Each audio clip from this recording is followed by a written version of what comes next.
Nous allons reprendre donc l'après-midi autour de 2 temps de cette journée dédiée aux villes moyennes, coopérer pour renouveler les centralités, donc abordant à la fois les questions de cœur de ville, de renouvellement des centralités et des centres-villes, questions qu'on a pu aborder ce matin en présence d'un certain nombre d'élus, entre autres, et également de l'innovation. Qu'est-ce que l'innovation? Quelle capacité aussi les villes moyennes ont-elles en matière d'innovation? Cet après-midi, on va poursuivre nos réflexions autour de 2 grandes questions. La question d'abord des coopérations. Au fond, ces villes moyennes qui s'étaient inscrites dans ce système que j'ai pu mentionner en introduction de la journée ce matin, qui s'étaient inscrits dans un système de hiérarchie urbaine, qui ont été soutenus aussi, système de hiérarchie urbaine soutenu par un certain nombre de politiques d'aménagement du territoire, ou ville moyenne aussi, catégorie d'action publique. Au fond, désormais, elles se retrouvent mises en capacité de s'organiser, d'activer des ressources en propre. Et dans cette généralisation du paradigme de mise en capacité des territoires, quelle stratégie de coopération aussi ces villes moyennes mettent en place, villes moyennes qui s'inscrivent par ailleurs dans des systèmes territoriaux. Annabelle Boutet pourra nous en redire quelques mots de façon très précise à ce sujet. Et donc je vous propose d'écouter maintenant dans ce temps nos différents intervenants que je vais présenter successivement. Frédéric Santamaria, donc, qui est professeur à l'université Paris 7 et donc bientôt à Grenoble. Didier Paris, professeur également à l'université de Lille. Nos 2 universitaires qui sont présents dans cette table ronde. Ils sont accompagnés de Sylvie Delatte, directrice stratégie internationale et portuaire de la communauté urbaine de Dunkerque, de Simon Jodogne, qui est directeur adjoint gouvernance et dialogues territoriaux à la métropole européenne de Lille, et d'Annabelle Boutet, chef du bureau de la prospective et des études à la direction des stratégies territoriales au commissariat général à l'égalité des territoires. Donc je suis extrêmement heureux et je les remercie vivement d'avoir participé, d'avoir tous accepté de participer à cette table ronde. Ça me semble extrêmement intéressant de pouvoir conjuguer ces regards et ces approches respectives qui sont les leurs dans le cadre de ce temps dédié, d'avoir à la fois la vision un petit peu de l'État en matière de coopération et sur ces questions de coopération et de ville moyenne, d'avoir aussi, de pouvoir activer aussi le dialogue avec les métropoles dans le cadre de ces réflexions sur les villes moyennes. Oui, il faut aussi s'interroger sur les relations des villes moyennes avec les métropoles, comme on a souvent posé les choses dans un autre sens. Et je suis ravi aussi que ce travail, cette réflexion prolonge aussi le travail qu'on a par ailleurs dans le cadre du programme POPSU avec le PUCA qui soutient donc cette journée d'études, il faut le rappeler, pour les intervenants qui nous ont rejoints cet après-midi. Voilà, merci donc de votre présence. On va vous écouter successivement, faire vos exposés. Éventuellement, on prendra quelques demandes de précision si ça semble nécessaire suite à vos interventions.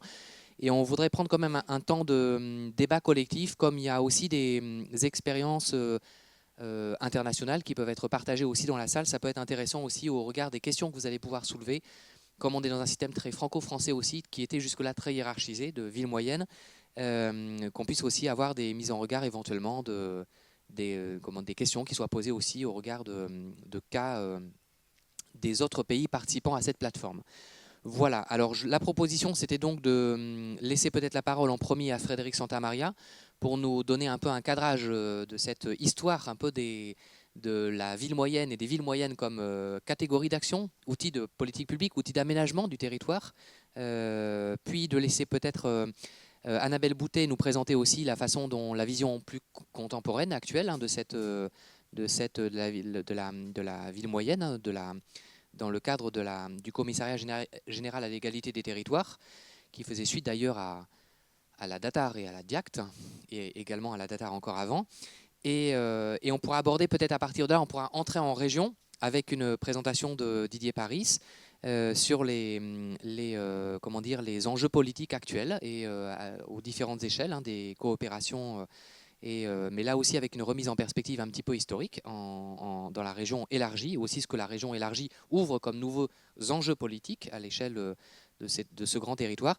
Et nous pourrons alors laisser aussi la parole à Sylvie Delatte et à Simon pour s'exprimer aussi sur les caractéristiques de ces coopérations qui ouvrent aussi des questions prospectives par rapport à l'avenir aussi, par rapport à la façon de travailler aussi des villes moyennes entre elles et puis avec les métropoles.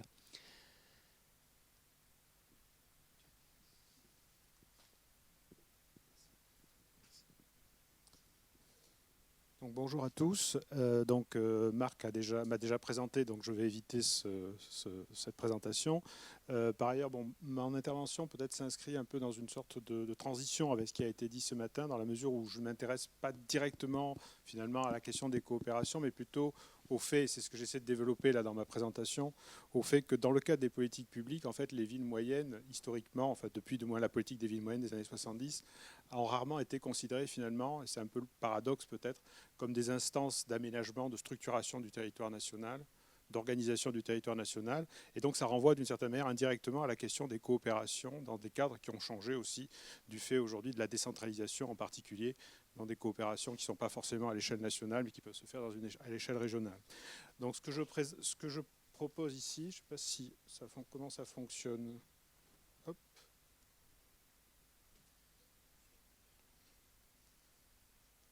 Ah, elle n'est pas allumée, c'est ça? D'accord, merci, c'est gentil. Alors, pour faire très très simple, parce que on a relativement peu de temps pour l'intervention, donc une sorte d'incontournable quand on parle des villes moyennes, c'est de tenter de les définir.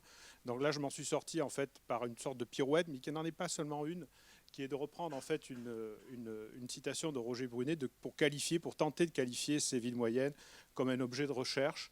Donc un objet réel, certes, puisque finalement il y a une incontestable réalité, celle de villes qui sont ni finalement, on va dire ça, des métropoles, ni des petits centres d'organisation des territoires très très locaux, et non identifiés parce que selon, en géographie notamment, selon la taille, les fonctions que l'on prend en considération, on va avoir en fait, selon les chercheurs, selon les organismes qui en traitent, selon les contextes géographiques d'études aussi, et parfois selon les critères de taille que l'on choisit, les critères statistiques plutôt que l'on choisit, on va avoir en fait des catégories de villes qui vont être assez différentes à prendre en considération. Pour moi, ce n'est pas un obstacle finalement à l'étude des villes moyennes. On pourra y revenir plus ultérieurement si ça intéresse certains d'entre vous.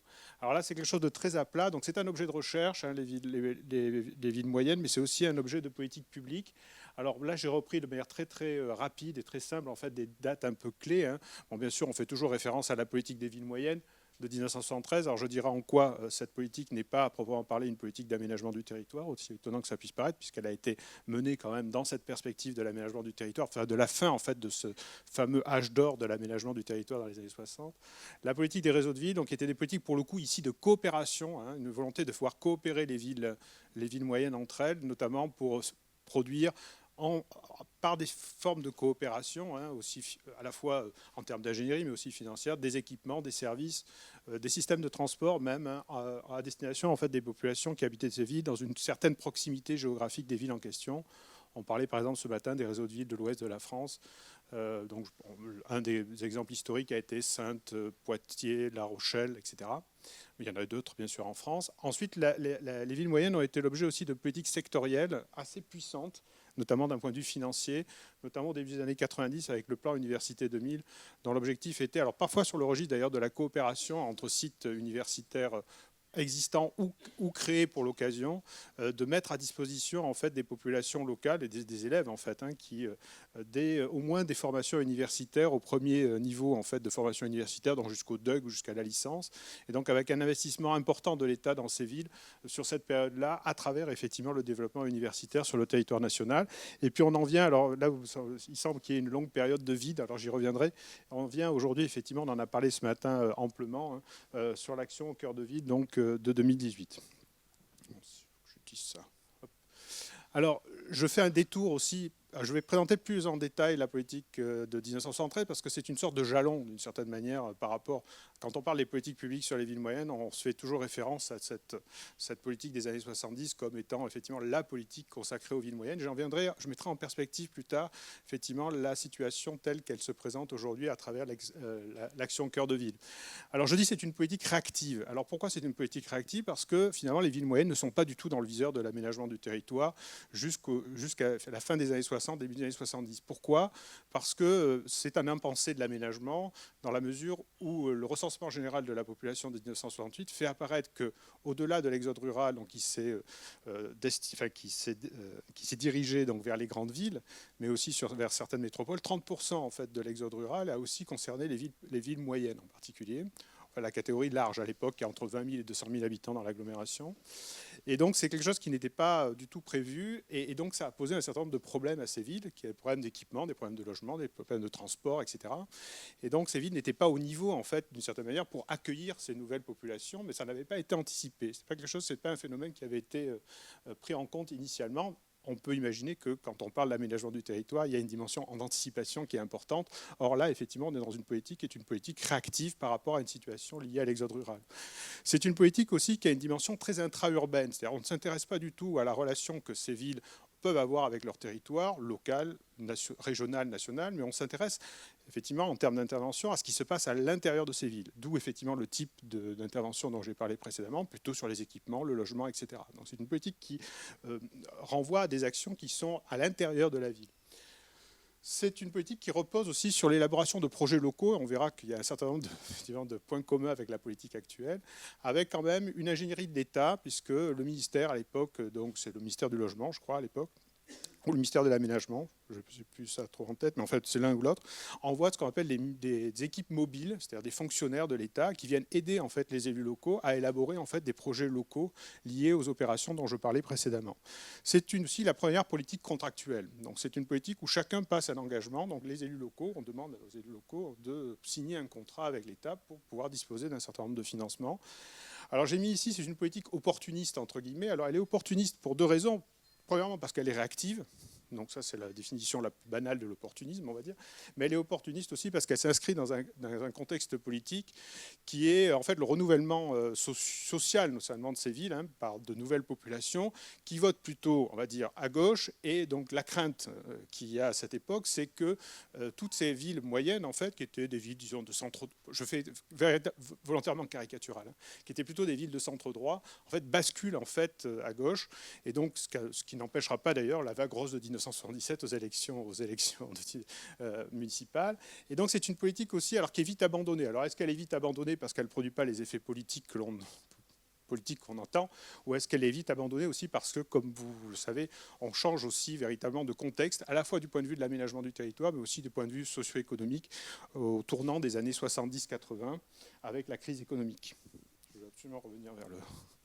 Alors bon, ça je vais passer assez vite parce que ce sont des choses qui sont assez connues. Je vais m'attarder plutôt là-dessus, puisque bon, la question effectivement de la fragilisation du rôle économique des villes moyennes, c'est quelque chose qui est assez connu, puisque c'était des villes qui avaient accueilli une partie de la production fordiste dans les 30 Glorieuses, et qui voient en fait le modèle fordiste en fait bouleverser leur base économique. Pour certaines d'entre elles, il faut nuancer bien sûr ces propos-là, j'y reviendrai tout à fait à la fin de mon intervention.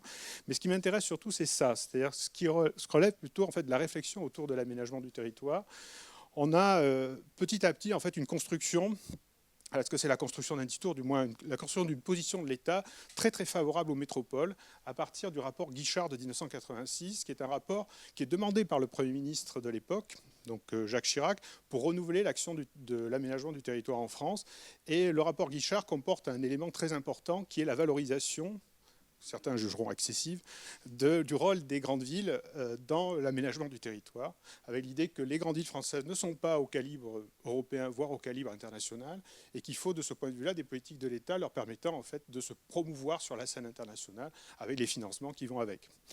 On est tout dans un contexte aussi, alors ça c'est un contexte plutôt, je dirais, de recherche, un contexte universitaire, avec dans les travaux de Roger Brunet, qui essaie d'évaluer la taille européenne des villes françaises, et puis il fait donc des classements, des comparaisons internationales, et puis on s'aperçoit qu'à part Paris et Lyon, les villes françaises arrivent quand même très très bas, en fait, dans les classements, disons les classements qui sont effectués par ces chercheurs-là à l'époque sur une base d'un certain nombre de critères de mesure. Et puis on arrive, alors ça c'est un peu on est sur le registre un peu de la critique, mais ici on est sur le registre quasiment de la peur, puisque dans un ouvrage, donc Jean-Louis Guigou est à l'époque délégué à l'aménagement du territoire, un ouvrage de 1995 qui s'intitule France 2015, dans lequel il parle même de dislocation du territoire, et la dislocation du territoire serait liée au fait que sur les marges du territoire français, les grandes villes françaises, voire les villes moyennes qui sont situées sur ces marges du territoire français, ne seraient pas suffisamment puissantes pour assurer la concurrence vis-à-vis des territoires frontaliers, donc des villes qui se trouvent de l'autre côté de la frontière, dans des grandes villes comme Bâle par exemple, pour citer cet exemple, ou Bilbao, ou Barcelone, etc. Donc il y a ce risque en fait de dislocation, il y a même des cartes en fait, qui montrent ce phénomène de dislocation du territoire, donc on est vraiment dans quelque chose d'assez angoissant d'une certaine manière, et pour lesquels on met en cause d'ailleurs la situation des villes moyennes qui sont finalement pas suffisamment aptes non plus à structurer en fait ces espaces qui sont des espaces frontaliers du territoire national. Donc, que faire des villes moyennes? C'est un peu ça la question. On se retrouve avec effectivement quand même un territoire qui est très caractérisé d'un point de vue urbain par ce type de ville. Donc, il y a effectivement un certain nombre de choses qui se passent. Alors ça, c'est lié aussi à la décentralisation et puis au-delà au phénomène de développement de l'intercommunalité. On donne un cadre formel d'organisation qui vise quand même les communautés d'agglomération, ne vise pas que les villes moyennes, mais il vise quand même plus particulièrement les villes moyennes, le seuil de création étant à 50 000 habitants. Donc, on est sur la partie, je dirais, un peu supérieure de la ville moyenne. Donc un cadre qui reste quand même un cadre formel d'organisation. Maintenant, vous avez le cadre, il faut trouver effectivement les moyens de mettre des choses dans ce cadre-là. Mais du point de vue, en tout cas, des politiques publiques, je dirais des politiques publiques nationales, on a une sortie progressive, enfin je l'ai discuté comme ça ici, une sortie progressive des villes moyennes, du viseur des politiques publiques, parce que la politique des réseaux de ville va être très vite abandonnée du fait du manque de résultats qu'elle produit. On a un renversement total, alors là c'est quand même quelque chose d'assez radical, on a un renversement total de la politique universitaire, avec une reconcentration de l'appareil universitaire sur les grandes villes à travers la loi LRU de 2007. On est vraiment dans des choses qui sont très contradictoires aussi du point de vue de la parole de l'État sur un temps relativement long, avec des productions d'effets à mon avis qui peuvent se mesurer à long terme. Il faut ajouter aussi donc la RGPP, donc rationalisation des politiques publiques avec la fermeture de tribunaux, de casernes, etc., qui touche alors plutôt les petites villes ou la catégorie inférieure des villes moyennes. Ce n'est pas les villes moyennes importantes qui sont directement touchées par cette RGPP, mais plutôt la catégorie inférieure. Et puis j'ai ajouté ici alors l'élargissement de la maille régionale qui fait qu'un certain nombre de villes moyennes se retrouvent en fait dans des situations soit d'être dépouillées entre guillemets de leur rôle de capitale régionale, je pense à Poitiers par exemple, ou alors dans des situations de marginalisation vis-à-vis de leur espace régional, je pense à Nevers par rapport à Dijon par exemple. Et puis, alors, ce qui reste, alors, il reste quand même un certain nombre de choses dans les années 2000, quelques expérimentations, alors j'ai mis ponctuelles ici, elles sont au nombre de 8 villes moyennes qui vont bénéficier en fait de financement pour développer des actions dans des secteurs comme la santé, l'université, les équipements, mais ça reste effectivement très ponctuel. C'est une sorte de survivance au niveau de l'État de cette politique des villes moyennes, mais qui reste quand même très très marginale et très ponctuelle dans les années 2000. Et puis finalement, dans cette période donc, des années 2000, le seul salut en fait pour les villes moyennes, mais on y reviendra sûrement dans le cadre de ce débat, c'est effectivement l'association des villes moyennes dans un cadre métropolitain, ce qui pose la question des villes qui ne peuvent pas s'associer puisque la métropole est trop lointaine. Depuis, les dispositifs de coopération ont évolué puisqu'on a aussi des coopérations qui sont structurées sur des villes moyennes. Il y a quelques exemples dans la région. Alors, avant-dernier slide, pourquoi cet intérêt? Alors, la question qu'on peut se poser, c'est pourquoi cet intérêt soudain pour les villes moyennes après, finalement, une période qui est une période de relative oubli, où on renvoie finalement les villes moyennes à leur capacité soit à faire elles-mêmes, soit à s'associer éventuellement avec des métropoles.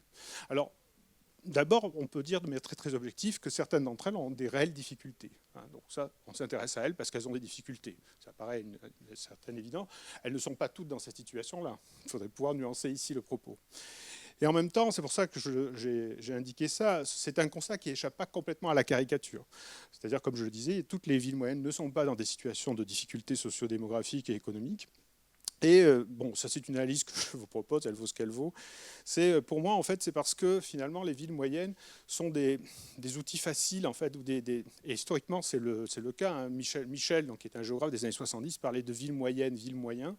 Bon, je pense qu'on est un peu toujours dans cette perspective-là, qui sont des véhicules commodes du discours standard sur le territoire. C'est-à-dire, vous avez les métropoles prospères, et puis vous avez le reste du territoire dans lequel figurent les villes moyennes, qui sont d'une certaine manière, qui connaissent un certain nombre de difficultés que l'on voit apparaître ici. Et donc finalement, on assiste à une forme de validation, je dirais un peu en creux, du modèle standard qui est le modèle métropolitain. J'en viens à l'action cœur de ville. Donc est-ce qu'on est sur un retour en grâce de la ville moyenne ou une répétition? Il s'agit également d'une politique réactive, puisque finalement elle est réactive par rapport aux difficultés que l'on constate dans ces villes, qui sont des difficultés qui sont construites dans le temps. Ce n'est pas apparu en 2018, ces difficultés, à mon avis, elles sont le fruit en fait d'un certain nombre de décisions en matière, notamment, pas seulement, mais en matière d'aménagement du territoire sur une période relativement longue. Est-ce que c'est une politique? Ce sont des politiques intra-urbaines aussi. Donc là aussi, on ne s'interroge pas sur la question de la capacité de ces villes à organiser les territoires dans lesquels elles se trouvent. Et alors, elle est encore plus intra-urbaine parce qu'elle porte sur les centres-villes. Donc là, on est vraiment... Alors, c'est pas aussi clair dans la réalité, mais enfin, en tout cas, c'est l'annonce qui est faite dans les politiques publiques, finalement, d'une politique qui porte effectivement sur les centres-villes.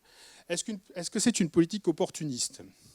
Alors, elle est opportuniste toujours dans la mesure où elle est réactive. Elle est opportuniste aussi sûrement parce que, effectivement, dans le contexte politique qui est le nôtre, il y a aussi une nécessité de pouvoir, asseoir un certain nombre, d'élus locaux qui cherchent finalement aussi à s'implanter localement sur le territoire national. Et puis des projets qui sont renvoyés aussi aux acteurs locaux. Donc on est vraiment dans le même modèle que la politique des villes moyennes des années 70, avec, disons, de l'ingénierie également, mais qui est de l'ingénierie en fait en termes de financement d'ingénierie. C'est-à-dire on n'est pas sur le modèle où on fait venir des fonctionnaires de l'État pour aider les élus locaux à élaborer des projets. Bon, la décentralisation est aussi passée par là. Et donc j'en viens en fait à l'idée principale que j'avais émise tout à fait au début de mon intervention, c'est la difficulté qu'on a toujours finalement aujourd'hui en France à concevoir ces villes qu'on peut appeler moyennes, enfin du moins non métropoles en tout cas, comme des éléments en fait sérieux de l'aménagement du territoire. Alors, ça c'est mon avant des slides. Est-ce que j'ai tenu les délais là ou est-ce que j'ai dépassé encore? C'est bon? C'est bon? Ok, merci. Donc, quelques tentatives d'explication. Alors, je ne vous dis pas que ça, c'est la réalité. Hein. Je vous donne quelques éléments qui me semblent pouvoir expliquer cette situation en fait, que j'ai décrite dans la mise en perspective entre la politique des villes moyennes des années 70 et la situation qui est la situation actuelle de l'action cœur de ville.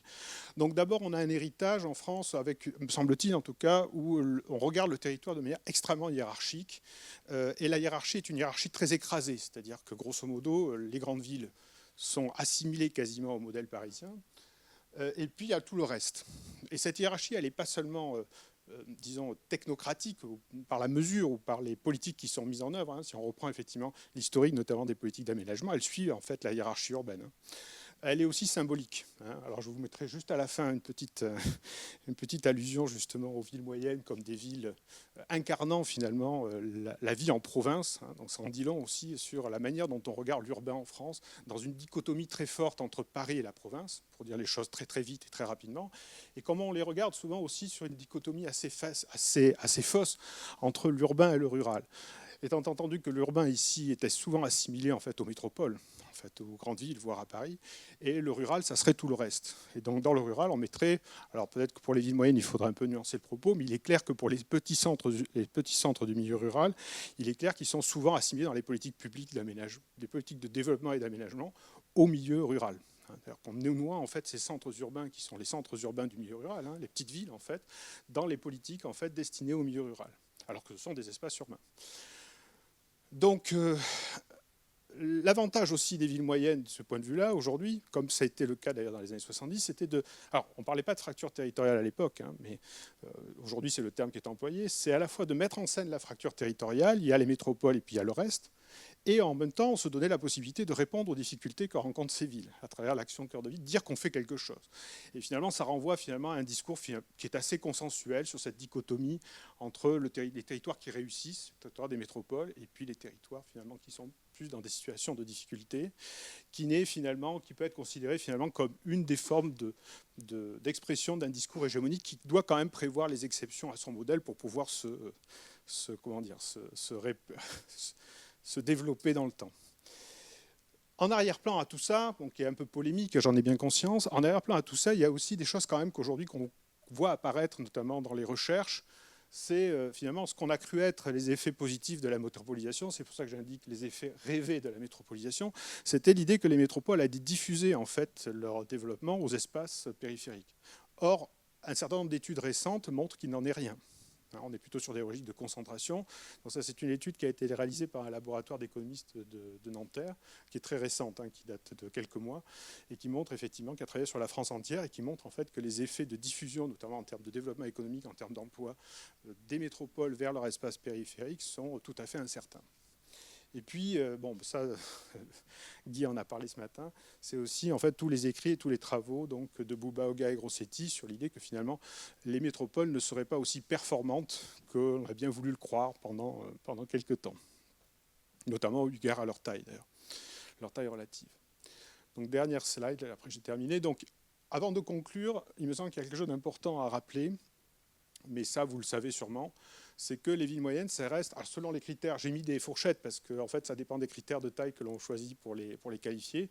Elles correspondent à peu près à 20 à 25% de la population. Alors, il faut retenir un cinquième, un quart, à peu près, ou un quart, enfin, comme vous voulez, de la population, 20% de l'emploi métropolitain et un quart des aires urbaines. Donc ça veut dire que c'est à la fois des espaces qui sont concernés et des personnes, et un nombre très important de personnes sur le territoire national. Et donc, mon idée ici, c'est de dire, finalement, est-ce qu'il n'y a pas une autre manière aussi de regarder ces villes moyennes, notamment quand on les pense dans une logique d'aménagement du territoire.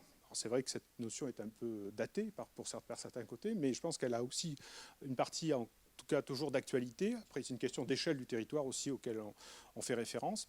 Donc, la question, c'est, on regarde généralement assez peu, mais ce matin, j'étais d'ailleurs très séduit par ce que j'ai entendu, parce que justement, on a parlé aussi des villes qui marchent, en fait, des villes moyennes qui fonctionnent, hein, où il y a des, voilà.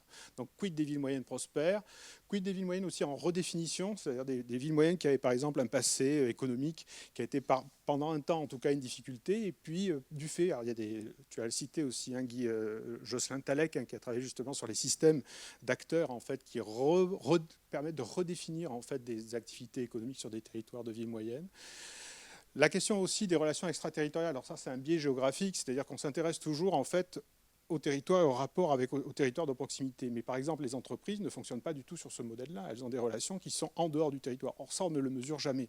Or, à l'échelle d'une entreprise relativement importante dans une ville moyenne, ces relations extraterritoriales sont très très importantes immédiatement, puisque c'est des effets de masse qui sont relativement importants si on a une grande entreprise et une ville moyenne. Donc ces questions de relations extraterritoriales qu'on ne mesure jamais ou qu'on mesure mal ou qu'on ne sait pas très bien mesurer sont des éléments importants pour évaluer l'importance notamment économique des villes en question. Alors bon, ça je vais aller très vite parce que ce sont des choses que j'ai déjà dites d'une manière ou d'une autre. Donc, interroger le modèle métropolitain, travailler sur la ville ordinaire. Excusez-moi, il y a une erreur. La ville ordinaire. Donc l'idée, c'est que la ville ordinaire, elle est partout. Elle est aussi bien dans la métropole que dans la ville moyenne. La ville ordinaire, c'est quoi? C'est la vie quotidienne aussi des personnes qui non seulement habitent, mais qui sont des habitants de la ville. Hein, donc ça implique effectivement de s'interroger ce que fait Cœur de Ville, pour le coup, hein, sur les questions des équipements, des logements, etc., des transports, etc., les éléments du quotidien qui sont pas forcément... qui ne visent pas forcément en fait un développement, je dirais, de nature métropolitaine. Je mets tout ça entre guillemets. Il y a quelque chose aussi qui a été abordé ce matin un peu implicitement, et je trouve que c'est très, très intéressant, notamment de la part des élus locaux. C'est la question de quelque chose qu'on n'a pas souvent dans nos viseurs, parce qu'on travaille souvent sur des territoires en particulier, sur les questions des politiques nationales et leur impact locaux. Des politiques nationales qui ne sont pas du tout dans le champ de l'aménagement. Et je pense en particulier à deux types de politiques, ou alors de législation plutôt nationale. Législation relative à l'urbanisme commercial, si les élus doivent résister, en fait, d'une certaine manière, pour certains d'entre eux, comme on l'a vu ce matin, vis-à-vis effectivement des implantations commerciales de périphérie, certains le font, d'autres le font peut-être moins bien, c'est aussi parce que la législation nationale pose un certain nombre de problèmes. Non. Et puis, deuxièmement, effectivement, les politiques d'accession à la propriété privée, qui est une constante en fait des politiques nationales depuis le milieu des années 70, et qui produit en fait au moins une partie de la périurbanisation. Donc, quand on s'intéresse au rapport des villes-centres avec leurs espaces de proximité, il faut aussi s'interroger sur les dispositifs législatifs ou de régulation nationale qui produisent un certain nombre d'effets territoriaux, et ça sur un terme sur le long terme.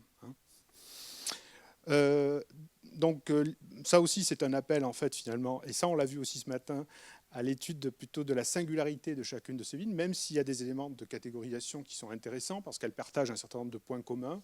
Et puis dans une approche, alors bon, ça a été cité ce matin également, hein, une approche je dirais systémique, c'est-à-dire qui peut être vue d'ailleurs à plusieurs échelles, à l'échelle des territoires très locaux, à l'échelle des territoires régionaux, éventuellement à l'échelle nationale. Et puis donc il y a ce double enjeu ici qui est à la fois la question de la gouvernance locale. Toutes les villes moyennes n'ont pas la capacité, du fait effectivement de l'affaiblissement des villes-centres souvent, politiquement, à réguler leurs relations avec leurs voisins proches. Donc ça marche plus ou moins bien. Par exemple, dans le cadre du SCOT de Roanne, il y a finalement le SCOT prévoit par exemple une régulation des implantations commerciales en périphérie, mais ça c'est parce que ça a été rendu possible politiquement par un accord et des négociations entre les élus locaux. Parfois ça peut se passer, parfois ça se passe pas, et donc ça produit aussi des effets sûrement qui sont des effets négatifs, mais qui sont parfois liés aussi à l'affaiblissement de la ville-centre, affaiblissement politique, affaiblissement financier, etc., du fait de la pérurbanisation aussi. Et puis ça repose la question aussi, alors ça renvoie, c'est peut-être une petite transition avec la suite, ça renvoie aussi à la question de la capacité aujourd'hui des régions, plus que de l'État, à organiser le territoire national en relation avec les villes moyennes et avec les métropoles qui se trouvent dans ces espaces régionaux. Voilà, je vous remercie pour votre attention.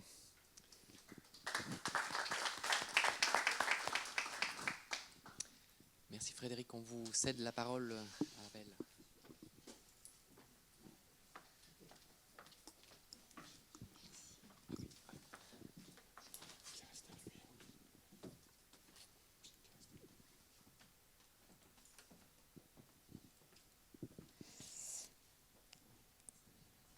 Voilà.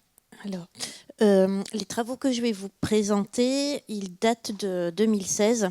Donc, c'était avant Action Cœur de Ville, avant qu'il y ait l'idée d'Action Cœur de Ville. Alors, je dis ça parce que effectivement, ça faisait longtemps qu'il n'y avait pas eu de travaux nationaux, en tout cas au niveau de la DATAR ou de la suite de la DATAR, donc le CGET, sur les villes moyennes. Et en fait, initialement, c'était vraiment un travail interne de notre direction, avoir un peu un état des lieux de c'est quoi les villes moyennes aujourd'hui.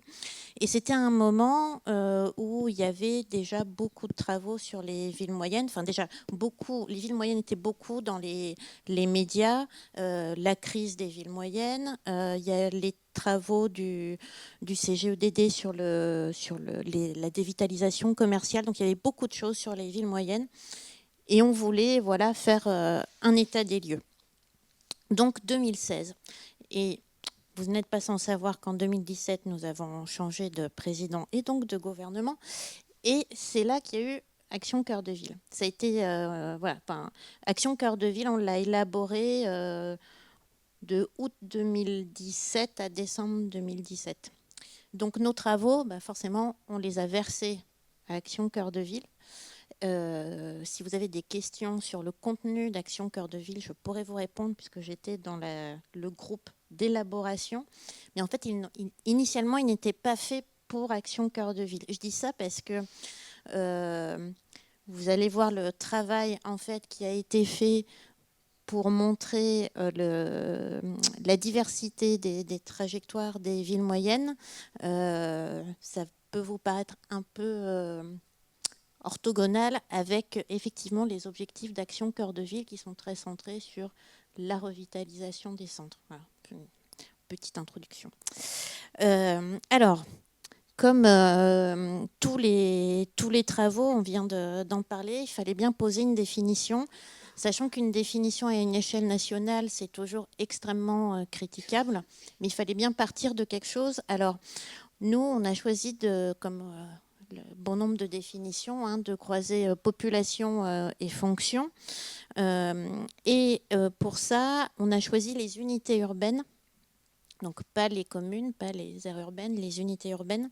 Donc unités urbaines de plus de 20 000 habitants, qui sont grands pôles urbains d'après le zonage en aire urbaine de l'INSEE. Donc ça, c'était pour le côté fonction, l'aspect fonction. Et non incluse dans une des 22 aires urbaines englobant les métropoles institutionnelles. En fait, on s'était dit, il y a des villes qui correspondent aux deux premiers critères qui sont dans les aires urbaines des métropoles, mais elles sont trop prises en fait, dans le développement métropolitain pour correspondre à une ville moyenne classique, si vous voulez. Voilà. Petite subtilité, il y a 6 départements qui ne rentraient pas dans ces critères. Il n'y avait pas d'unité urbaine de plus de 20 000. Donc, on a pris les communes qui sont, les unités urbaines qui sont chefs-lieux de département. Donc, en gros, et de toute façon, vous prenez les multiples définitions des villes moyennes qui peuvent exister, on retombe toujours sur 200, 250. Là, vous en avez 203, donc 203 villes moyennes, 191 en métropole et 12 dans les DOM.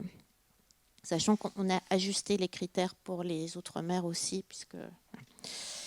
Alors, on voit tout de suite que c'est bien connu, spécificité de la France, ce maillage très dense en ville moyenne, donc qui se vérifie avec les chiffres. On vient de le dire, hein, donc les villes moyennes en France, c'est loin d'être négligeable. C'est 23% de la population française, un quart des emplois, un maillage en équipement et en services qui reste très important. Donc là, je vous ai mis quelques équipements. C'est 3/4 des communautés d'agglo françaises. Donc le côté institutionnel montre bien que voilà, les villes moyennes, ce n'est pas les communautés de communes qui organisent le territoire rural. On n'a rien contre les communautés de communes, ce n'est pas la question, mais ça montre bien quand même qu'il y a un niveau d'intégration et de responsabilité et de compétence au niveau de ces villes moyennes. Donc voilà, le maillage en équipement et en service.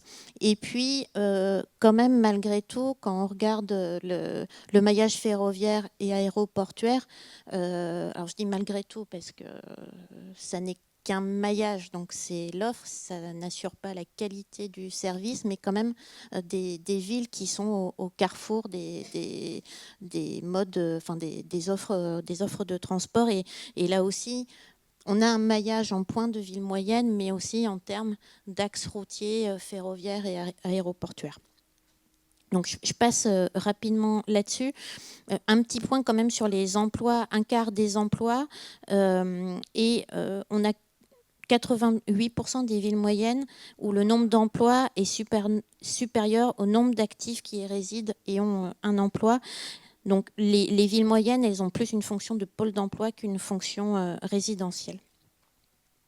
Donc, voilà, toujours un type de territoire qui reste important en France, même si on avait beaucoup de choses dans les médias ou dans des rapports qui nous disaient que les villes moyennes allaient mal. Alors, on s'est amusé à regarder les évolutions démographiques parce que on entendait partout, les villes moyennes perdent de la population, c'est une catastrophe. Bon, en fait, c'est beaucoup plus divers que ça. Alors là, je vous ai pas tout mis. En fait, on a regardé sur nos 203 villes moyennes. L'évolution démographique, ça doit être 2008-2013, entre la commune-centre, la première couronne, donc c'est-à-dire l'unité urbaine moins la commune-centre, et la deuxième couronne, l'aire urbaine entre l'unité urbaine.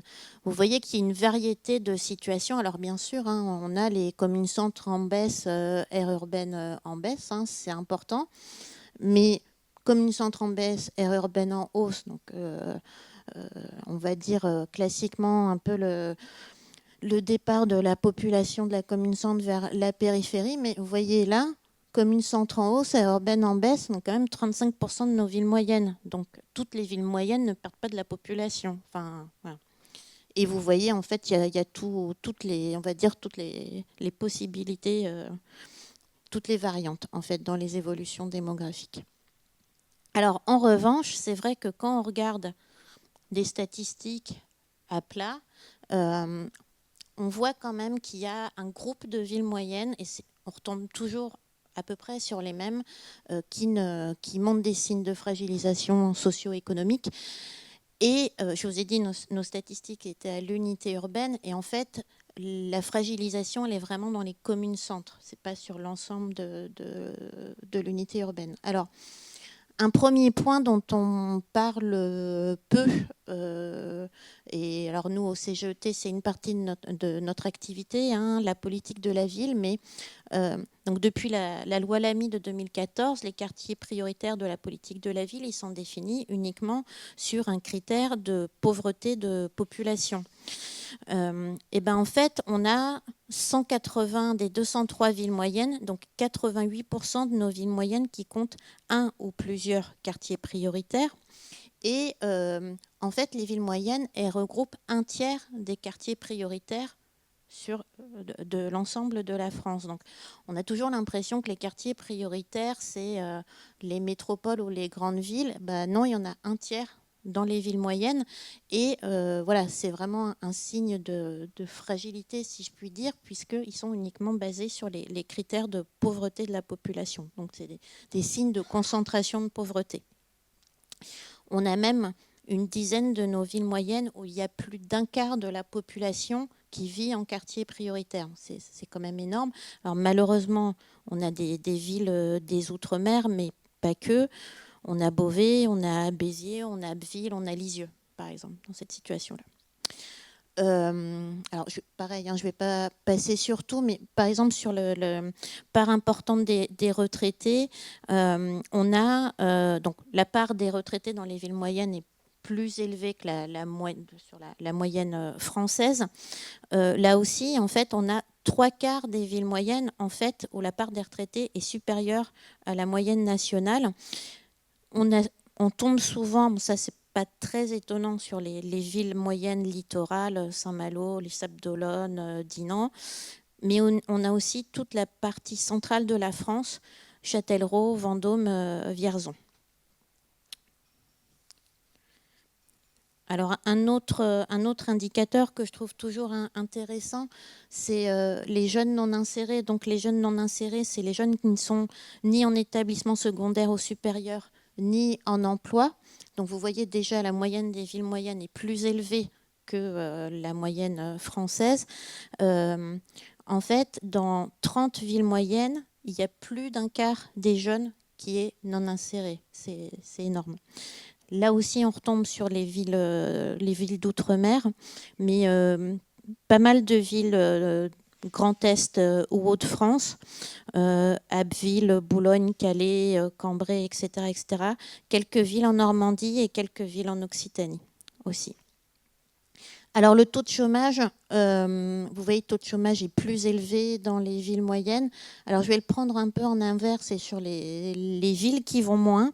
En fait, il y a une dizaine de villes où le taux de chômage est très bas, enfin une dizaine de villes moyennes où le taux de chômage est très bas, et c'est des villes de forte tradition industrielle, donc comme quoi ça veut dire que ni toutes les villes moyennes ne vont mal, ni toute l'industrie ne va mal en France. Donc par exemple, c'est Cluses, Sallanches, Pontarlier, Mende, Rodez, où là on a des taux de chômage très bas. Et puis quand même le taux de pauvreté, là aussi, on a 20 villes moyennes où on a plus d'un quart de la population qui est sous le seuil de pauvreté. À nouveau les Outre-mer, mais aussi Hauts-de-France et Occitanie. Voilà sur des statistiques à plat. Alors, comme on retombait toujours sur un certain nombre de villes qui affichaient les indicateurs les plus inquiétants, on va dire, on a essayé d'identifier les situations de cumul, parce que bon, on peut avoir un indicateur inquiétant, c'est pas pour ça qu'on va complètement mal. Ce qui pose problème, c'est quand il y a un cumul d'indicateurs de fragilité. Et c'est ce qu'on a fait là. Alors, la méthode, c'était un scoring. On a croisé le taux de croissance annuel de la population, le taux de croissance annuel de l'emploi et le taux de pauvreté. Et en fait, pour chacun de ces critères, il y a un score qui est attribué à chaque ville moyenne en fonction du décile de sa position au sein de l'ensemble des villes moyennes. Donc, par exemple, pour le score de fragilité démographique, les 20 villes moyennes qui ont le taux de croissance le plus faible, elles ont un score de 9. Les 20 suivantes, elles ont un score de 8, etc. etc. L'intérêt, en fait, de ce scoring, c'est que ça nous fait un gradient de situation. Voilà. Et ça nous fait cette carte-là. Donc, évidemment, les ronds, hein, c'est la population. Voilà. Donc, vous voyez quand même... on voit assez nettement une certaine répartition. Et donc les plus fragiles, c'est les violets foncés, là, donc elles sont à peu près 30. Et on a essayé aussi, on se posait la question que tout le monde se pose, bon, qui revient souvent plutôt, et qui revient à ces fameuses théories sur les métropoles concentrent toute l'activité et toutes les métropoles vont bien. Donc, est-ce que si on est une ville moyenne près d'une métropole, forcément, on va mieux? Donc, on a replacé derrière, donc là les petits traits en noir et là les petits traits en blanc, c'est les systèmes territoriaux qui avaient été définis par Nadine Catan et ses équipes il y a quelques années pour la Tatar. On les a juste replacés et on a replacé nos villes moyennes dessus. Et en fait, on voit bien que non, c'est pas parce qu'on est à côté d'une métropole que forcément on va mieux. De même que c'est pas parce qu'on est une ville isolé, alors on va dire au bout d'un système territorial qu'on va forcément mal. Et alors il y a aussi une autre situation qui, de chapelet de villes moyennes. Alors justement où on est, c'est un peu le cas. Hein. Vous voyez, on a des chapelets de villes moyennes. Là aussi, des fois ça fonctionne bien, des fois ça fonctionne mal. Donc le positionnement, le simple positionnement dans un système n'explique pas tout. Donc ça veut bien dire que tout dépend pour le coup, des complémentarités, des coopérations qu'on arrive à créer. Voilà. Et bien sûr, autre paramètre, mais donc vous voyez que c'est très... il n'y a plus de pays après la France, hein, donc c'est un peu la limite de nos travaux. C'est toujours très... très métropolitain, on va dire. Donc, évidemment, les situations géographiques, les littoraux, les frontières, les zones de montagne, ça joue aussi. Alors, dernier point, parce que nos travaux sur les villes moyennes, ils se sont arrêtés là, mais on a fait d'autres travaux. Alors, ça, c'était en 2018.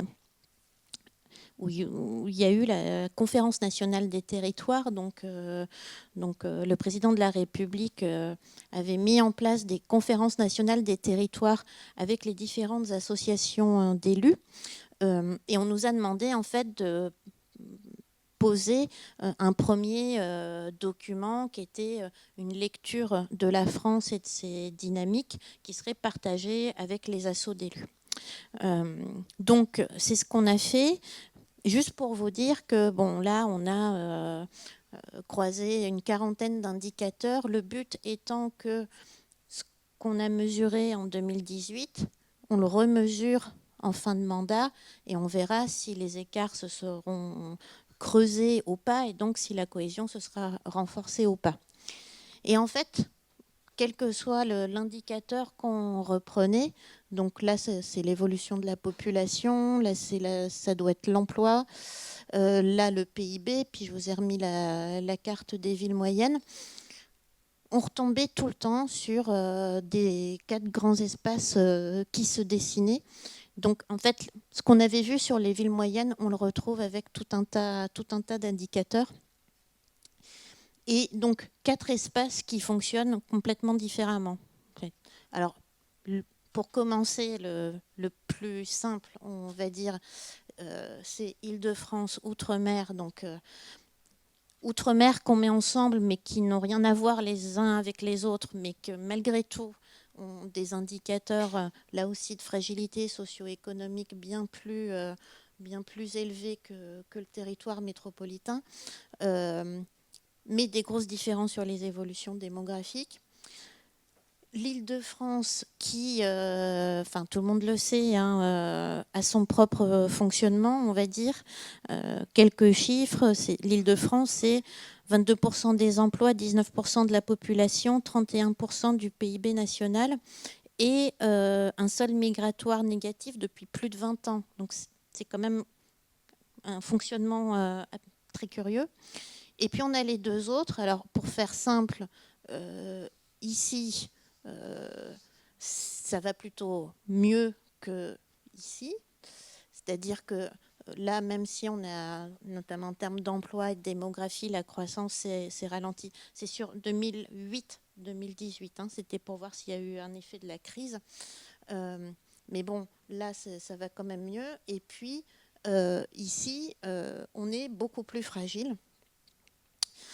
Et ce qui veut dire que, en gros, être une métropole ici, c'est pas la même chose qu'être une métropole ici.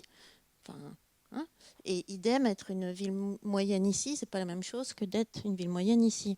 Donc, tout ça pour dire que, pour revenir depuis le début, oui, il y a un objet ville moyenne en France qui est encore réel, que toutes les villes moyennes ne vont pas mal, certaines vont bien. Et en fait, la situation des villes moyennes, elle est révélatrice de dynamiques macro-régionales beaucoup plus grandes qui impactent tous les types de territoires, qu'on soit ville moyenne, territoire rural, métropole ou autre chose. Voilà.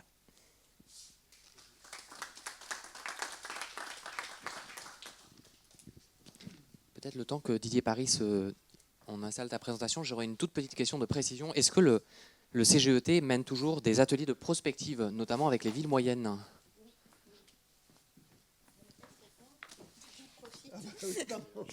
Voilà.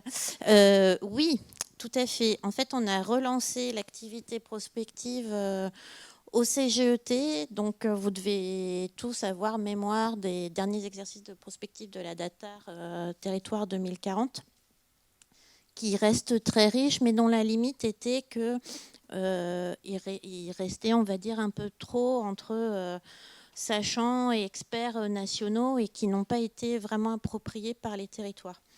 Donc maintenant, on fait des démarches de prospective avec des groupes de territoires. On a lancé ça en janvier 2018. On appelle ça Fabrique Prospective. On en a lancé 3 en 2018 et 3 en 2019. Donc on accompagne comme ça 24 territoires. Donc justement, on a une fabrique sur les coopérations entre les métropoles et les territoires environnants, mais là c'est avec des métropoles et France urbaine. Et on va en lancer une sur les villes moyennes avec Ville-de-France, notamment pour compléter Action Cœur de Ville aussi, et ce sera sur la transition écologique. Voilà. Et en fait, on mêle dans chaque fabrique prospective un peu un type de territoire et un enjeu. Et en fait, on accompagne, c'est-à-dire que c'est pas nous qui faisons, c'est des prestataires, mais donc on finance un prestataire pendant un an pour faire travailler le groupe et vers une réflexion prospective qui se traduit par des préconisations adaptées à chaque territoire, mais on fait quand même de la prospective pendant un an. Voilà. Merci. J'ai 2 micros maintenant. Voilà, bon, donc la commande, c'était à ce moment-ci de l'après-midi de revenir un petit peu sur le territoire. Et les 2 exposés précédents sont parfaits parce que ça permet de bien cadrer le propos par rapport à cette étude de cas. Donc ce territoire, c'est sur la carte d'Annabelle, c'est là où c'était bien plombé, bien rouge, les 3 disques, et puis rose derrière Saint-Omer. Bon, enfin bon, voilà. Et effectivement, on va reparler de plan Université 2000, d'appel à coopération métropolitaine, etc. Le sujet, donc, c'est effectivement là vraiment la question des relations, des coopérations entre villes moyennes et aussi la relation entre ces villes moyennes et la métropole, le rapport à la métropole. Alors je sais que mes 2 intervenants suivants vont aborder plus particulièrement la question de la métropole. J'arriverai juste en tuilage juste avant vous. Mais effectivement, ces 2 thèmes-là, on va essayer de les aborder. D'abord, donc, la question de la construction d'un système de relations territoriales entre les villes du littoral de la côte d'Opale. Alors, je pense que c'est vraiment un cas d'étude intéressant. Alors, s'il fallait s'appuyer sur un prolégomène théorique, je pense qu'on pourrait s'appuyer sur tout le corpus de la planification stratégique. Des gens comme Patsy Healy, comme Louis Albrecht ou comme Alain Motte, parce que ces gens-là, globalement, pour faire simple, parce qu'on n'a pas trop le temps de développer, disent que dans la planification stratégique, c'est le processus peut-être, c'est-à-dire l'organisation institutionnelle et la mise en œuvre, qui est peut-être plus important que le contenu même des politiques. Et là, c'est un petit peu par rapport à la construction de ce grand territoire, c'est peut-être un petit peu ça que l'on peut mobiliser comme idée. Évidemment, il faudrait aussi s'appuyer sur Martin Vanier et toute la théorie sur l'interterritorialité, hein, c'est-à-dire l'absence de périmètre pertinent et la nécessité pour les acteurs des territoires de coopérer en fonction des objets, etc. Bon. Alors, ce que l'on va voir ici, et on va essayer de remettre ça en perspective historique, sans faire trop long quand même, je vois Marc qui risquerait d'être inquiet, voilà, hein, tu me coaches si jamais je suis trop long. On va essayer de remettre ça d'un point de vue historique parce que je pense que c'est important. C'est important parce que c'est un processus de 30 à 40 ans et c'est très peu à l'échelle de la construction des territoires. Et là, on a vraiment quelque chose d'intéressant. Alors, je n'ai pas vraiment de PowerPoint, j'ai plutôt une série de cartes que j'irai piocher au fur et à mesure. Voilà. Donc, comment effectivement on en est arrivé à la construction de ce territoire, à ce système de réseaux et de relations? On pourrait effectivement, je dirais, évoquer tout de suite les années 90 et tout de suite faire référence à quelque chose que tu as cité tout à l'heure, qui était la politique des réseaux de villes, qui suivait effectivement la politique des villes moyennes, hein, que tu as évoquée, lancée par la DATAR donc. Et c'est vrai que ce que l'on va voir ici, c'est la capacité des acteurs politiques et des leaders. Alors, pendant un temps, Michel Delbar et ensuite Verrit, qui viendra tout à l'heure, je pense, donc à effectivement s'appuyer sur les politiques nationales pour essayer de rebondir et de construire effectivement un processus. Et donc, on est à la fois, je dirais, sur quelque chose où on est sur un processus où il y a deux ingrédients, la durée et un certain volontarisme politique, malgré tout, mais aussi beaucoup d'aléas. Alors, politique des réseaux de villes, avec localement, à la fin des années 80, la décision du tunnel sous la Manche, qui évidemment, décidé en 86, ouvert en 94, qui modifie totalement la donne et crée une nouvelle géographie, parce que, outre le tunnel, qui rapproche de l'Angleterre, peut-être, bon, mais c'est peut-être pas le plus important à la limite, c'est aussi la construction de la rocade littorale qui va rapprocher les bassins d'emploi, qui va compacter l'espace-temps et qui, effectivement, va commencer à amener des territoires qui, jusqu'alors, se tournaient le dos, Boulogne, Calais, Calais, Dunkerque. Il y avait 1 heure de route pour aller de Calais à Dunkerque et 1 heure de route pour aller de Calais à Boulogne. Et on avait des bassins d'emploi cloisonnés. On va avoir effectivement, je dirais, une intégration progressive, de fait. Puis, également, le plan Université 2000 avec la création de l'ULCO en 1992, qui est une université en réseau qui s'appuie sur des villes moyennes parce qu'on ne pouvait pas décider que telle ville accueillerait l'université et pas l'autre. Donc les 3 pôles principaux sur le littoral et puis Saint-Omer un petit peu plus petit mais qui fait partie aussi du réseau. Ultérieurement, on a eu aussi effectivement une restructuration des chambres de commerce et d'industrie. On avait 3 chambres de commerce et d'industrie, Dunkerque, Calais, Boulogne dans les années 80-90. Il y a eu une restructuration au niveau national. Ces chambres-là ne se parlaient pas et progressivement, effectivement, face à la nouvelle donne, d'une part, d'autre part, face aux restructurations imposées par l'État dans ce champ des chambres de commerce, évidemment, donc on a aujourd'hui quelque chose de totalement réorganisé. Également la régionalisation portuaire, parce qu'on avait 3 ports, donc Dunkerque, aujourd'hui on dit grand port maritime national, autrefois on disait port autonome, mais ça voulait tout dire, c'est-à-dire il fait ce qu'il veut dans son coin. Le nom a changé, mais je ne sais pas. Bon, enfin ça, je vous laisse disserter là-dessus. Et puis Calais-Boulogne, effectivement, qui ont été régionalisés et qui autrefois étaient gérés par chaque chambre de commerce. Bon, donc on était là effectivement dans un certain désordre. Et il y a eu un moment important aussi, c'est l'étude du SGAR en 1992, une étude à laquelle j'ai eu la chance de participer parce que pendant plusieurs années j'ai collaboré avec le SGAR et j'y ai même été détaché à ce moment-là. 3 ports, une même porte pour l'Europe, qui a posé un petit peu, je dirais, la position de l'État par rapport à cette nécessité, cette injonction, je dirais, effectivement, à coopérer. Alors, ça, c'est les années 90, c'est le début, mais il y avait une préhistoire. La préhistoire, c'est un syndicat d'études qui s'appelait le CECADU, qui réunissait Calais et Dunkerque. Et qui était le vis-à-vis d'un groupe de coordination mis en place par l'État, par le préfet de région, le groupe de coordination d'aménagement du littoral, et donc c'était la réponse des élus, quelque part.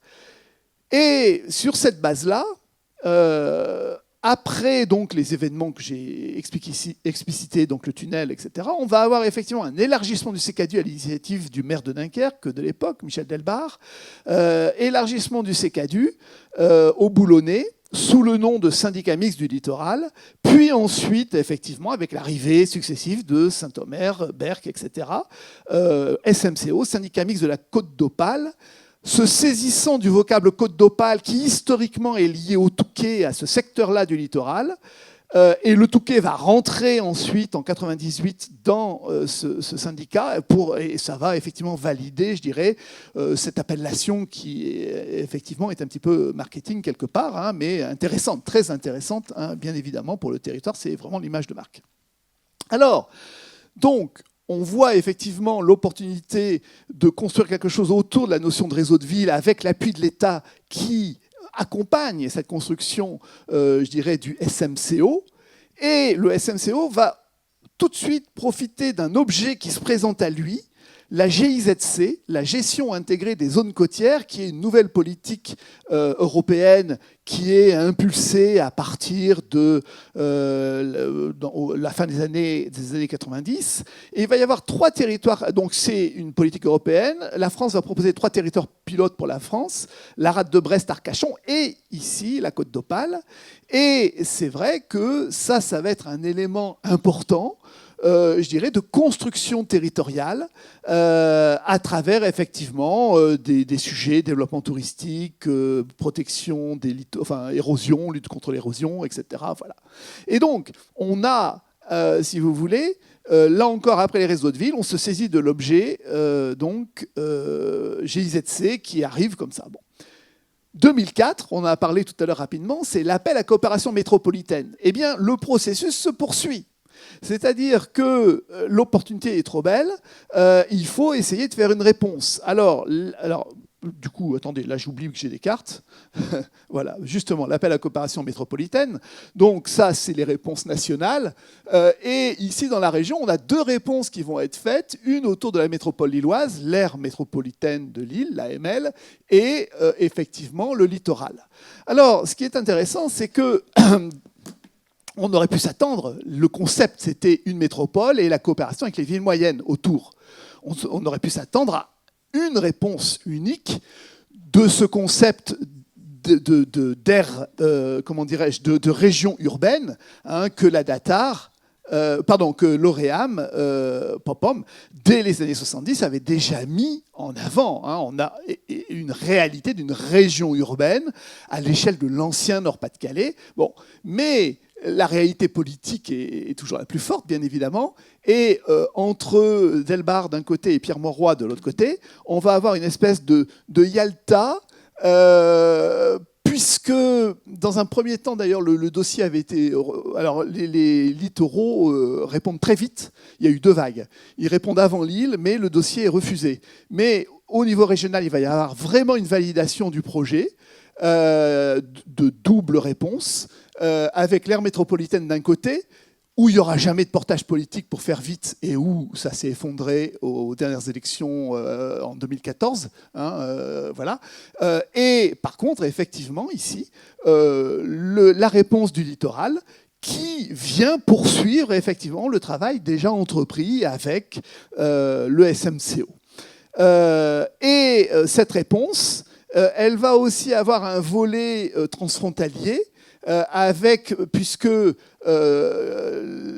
Michel Albert veut aussi travailler sur ce volet transfrontalier avec West-Vlaanderen, la province de Flandre occidentale, juste de l'autre côté de la frontière.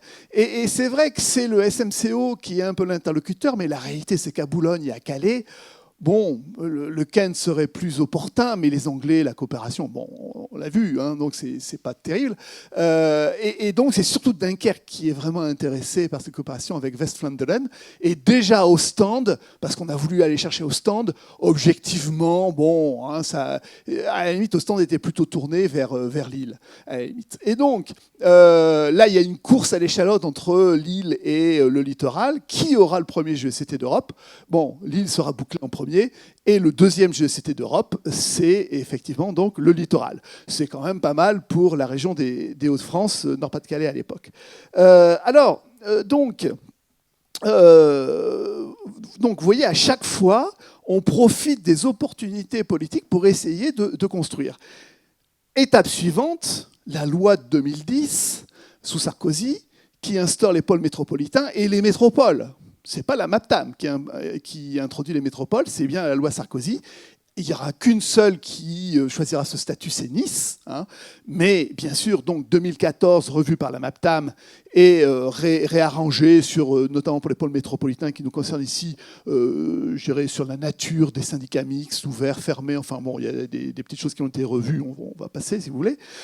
Et donc, effectivement, l'opportunité se présente à nouveau, un nouvel outil arrive, on s'en saisit, c'est la création en 2012, si je ne m'abuse, du pôle métropolitain, donc, dont le périmètre, le périmètre va un peu. Alors, je vous passe tous les périmètres divers et variés qui ont évolué dans le temps, hein, juste pour arriver ici à ce périmètre-là. C'est normalement la carte actuelle, je l'ai chippée sur le site du pôle métropolitain hier soir, donc normalement, ça doit être à peu près ça. Et donc, effectivement, on a effectivement cette construction donc, de ce pôle métropolitain avec, voilà, je dirais, une vocation comme les autres, un développement économique, etc. Bon, ça va, on poursuit les vocations du SMCO. Voilà. Alors, avec quand même là, la question, c'est qu'on est sur des constructions fragiles, parce que 2019, création d'un nouveau pôle métropolitain entre Saint-Omer et le Pays de l'Imbre, à l'intérieur du pôle, donc le pôle à l'intérieur du pôle. C'est vrai que vu de l'extérieur, on se dit, bon, où est la cohérence? Qu'est-ce qui se passe? Bon, voilà. On est bien, effectivement, là, sur des objets fragiles, parce que ça repose, effectivement, sur un mode opératoire collaboratif.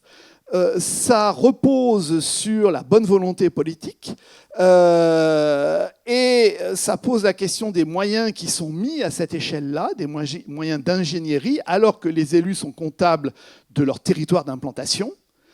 Donc ça, c'est la limite. La chance, c'est peut-être que justement, ça permet de dégager un petit peu cette construction qui s'inscrit dans le long terme, puisque là, je vous raconte une histoire de 40 ans quand même, justement des contingences politiques trop concrètes, si vous voulez, hein, et qui, effectivement, permet peut-être, en dégageant les élus des échéances électorales directes, permettent peut-être quand même une certaine continuité dans le temps. Alors, la question qui est posée pour terminer, c'est aussi donc la question, juste pour introduire le sujet suivant, c'est la question de la relation à la métropole. La relation à la métropole, alors ici, c'est un sujet ancien. Je reviens sur ma carte de l'ère de la région urbaine de l'Oréam. Voilà. Puisque ce périmètre d'étude de l'ère métropolitaine, il n'était pas, comment dirais-je, il n'était pas défini comme étant le Nord-Pas-de-Calais au départ. Hein, c'était la métropole éloise et ce qui était autour. Mais en quelques semaines, en quelques mois, quand il y a eu la réflexion sur le périmètre d'études, bien sûr, s'est posé la question du bassin minier. Oui, à l'époque, c'était les ouvrières textiles qui vivaient dans le bassin minier, et il n'y avait que d'emplois masculins, et qui allaient travailler à Roubaix-Tourcoing, les ramassages en bus, etc. Donc, quand même destin commun, etc.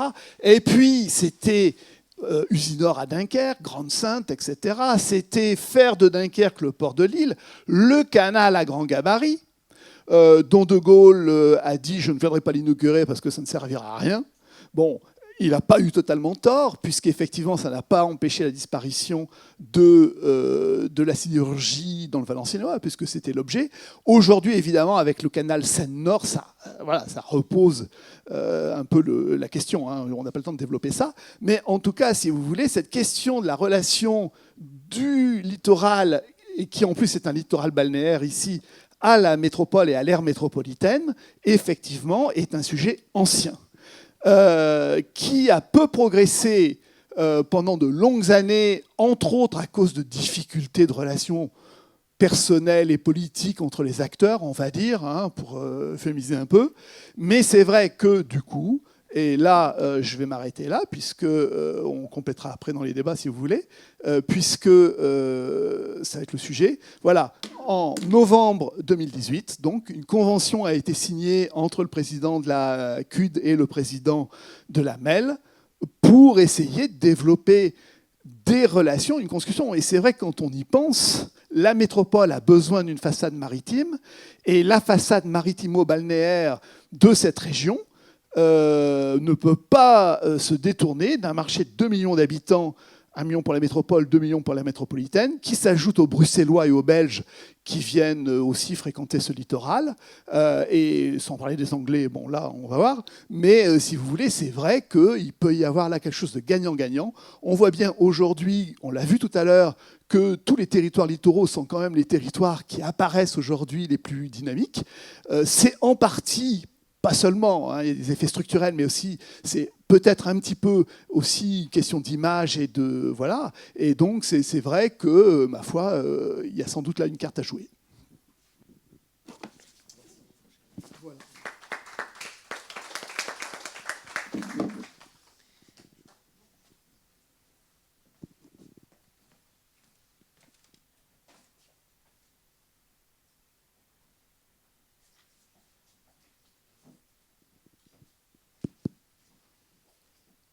Merci Didier. Alors, on peut peut-être ajouter d'ailleurs qu'il y a une coopération aussi avec Saint-Omer, il me semble, qui est aussi en voie d'être signée ou signée également, et pas seulement avec Dunkerque. Sylvie Delatte, peut-être je vous laisse nous présenter. Merci. Alors, je vais pas prendre... le PowerPoint, en fait, c'était des cartes aussi pour illustrer, mais comme vous l'avez fait, je vais enchaîner tout de suite, et je pense qu'il faut aller un peu plus vite. Juste dire en fait, donc pour Dunkerque, alors c'est vrai que c'était très intéressant l'historique de la création du SMCO. Il se trouve notamment qu'en 2004, quand il a fallu répondre à l'appel à projet de la DATAR, je faisais partie des équipes à côté notamment d'un collègue qui m'est cher, et c'est une façon de lui faire un petit clin d'œil, Jean-Blaise Picheral. Et la question s'était tout à fait posée de dire est-ce qu'on part avec l'île ou est-ce qu'on reste à l'échelle du littoral? C'était un vrai débat. Il se trouve, pour les questions que vous avez évoquées, que il y avait déjà une synergie au niveau du littoral, et très honnêtement, on avait un petit peu peur de se faire manger par l'île. Voilà, enfin, pour avoir été un petit peu dans les coulisses des négociations. Voilà, donc, alors, qu'est-ce qui fait qu'aujourd'hui, les choses ont changé finalement? Alors, il y a plein de choses, je vais aller vite dessus. Vous avez aussi évoqué la question de, par exemple, pourquoi Saint-Omer aujourd'hui crée son pôle métropolitain. Alors déjà, il fallait voir si c'était compatible avec le fait d'être déjà dans un pôle métropolitain, chose à quoi on nous a répondu que si les compétences n'étaient pas les mêmes, ça ne posait pas de problème.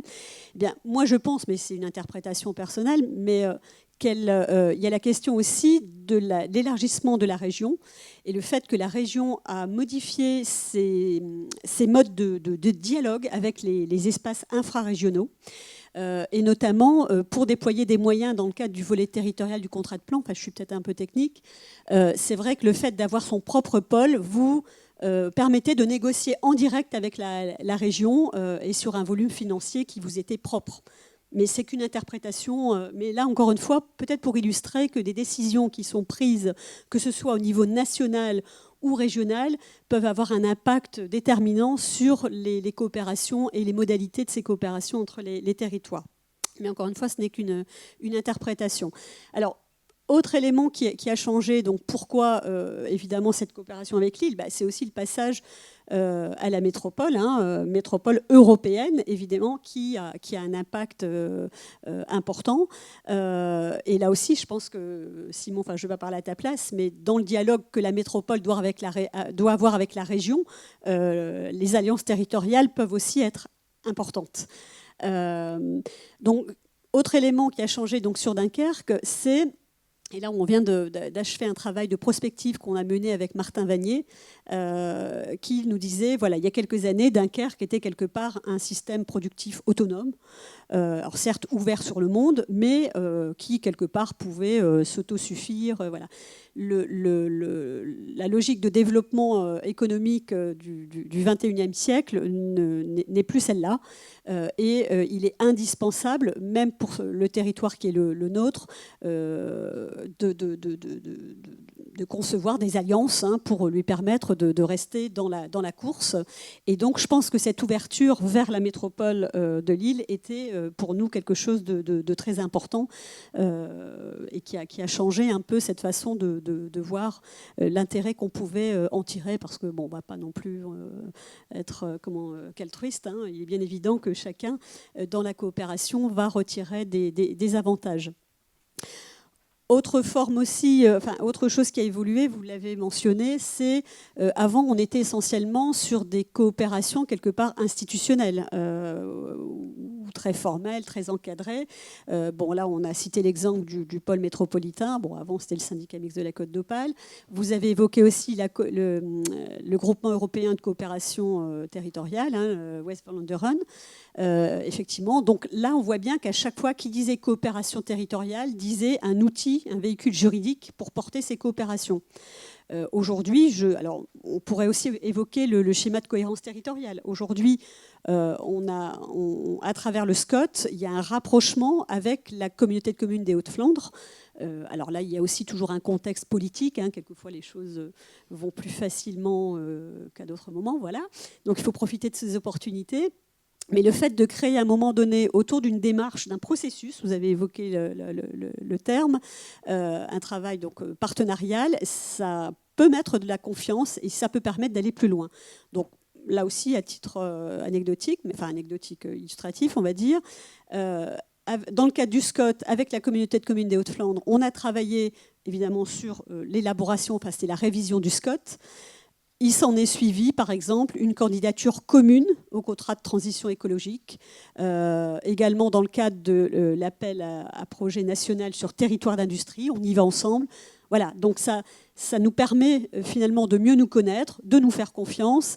Et là aussi, parce qu'avec la multiplication au niveau national, mais je crois que c'est à toutes les échelles, des démarches d'appel à projet, eh bien, quelquefois, pour être plus compétitif, parce que là, on est vraiment dans de la concurrence entre les territoires. Il vaut mieux partir avec d'autres territoires et aller chercher cette complémentarité qu'on n'a pas. Voilà, c'était pour illustrer aussi, donner un exemple de coopération qui peut se faire, partenariale, non plus là, avec une métropole, mais entre territoires environnants. Voilà. Donc c'est toujours... et à travers tous ces exemples que je vous cite, on voit bien ce qu'on recherche aujourd'hui dans les modalités de coopération. Vous avez, M. Santamaria a évoqué la question d'opportunité, de réactivité. Eh bien, c'est ça. Il faut de la souplesse, il faut de l'opportunité. Ça nécessite au préalable de connaître ses partenaires et de dire, voilà, sur tel type d'appel à projet, parce que c'est aussi une façon de travailler le partenariat. On va y aller ensemble et on va être du coup très, très compétitif. Je ne vais pas m'étendre davantage, mais je suis à votre disposition. J'avais bien d'autres choses à vous dire, mais voilà, c'est juste pour vous dire ce qui nous a amené aussi à la convention, au partenariat avec la MEL, mais je laisserai Simon en parler, éventuellement compléter, pour dire du point de vue de Dunkerque, je vais quand même le dire, l'intérêt qu'on y voyait, la première commande politique, c'était on veut que Dunkerque soit le port de Lille. Là, je vous le dis très clairement, c'était la commande politique que j'avais, moi, du président. Et donc, faisons en sorte, en renforçant nos liens, d'arriver à cela. Alors, il y a la convention avec la MEL, mais il y a aussi, par exemple, aujourd'hui, pour y travailler, c'est toute l'association des ports à la fois intérieurs et maritimes à travers une association qui s'est créée qui s'appelle Norling Port. Donc on travaille à ce chaînage, en fait, pour faire finalement entre Lille et Dunkerque qu'un espace commun, avec là aussi tout un travail autour de comment réduire les coûts. Enfin bon, je vais pas développer. Donc ça, c'était la commande initiale. Et effectivement, après, il y a eu quelques éléments déclencheurs. La capitale mondiale du design, on a dit on veut en être. Et puis, petit à petit, et là, je passe vraiment la parole à Simon, il y a d'autres choses qui sont venues. Mais en tout cas, grande nouveauté dans ces partenariats, c'est qu'on est dans un dispositif très souple, réactif, pragmatique. On veut de l'opérationnel et on n'est plus dans des grandes déclarations de partenariat en disant voilà, il y a un cadre et après on va voir ce qu'on met dedans.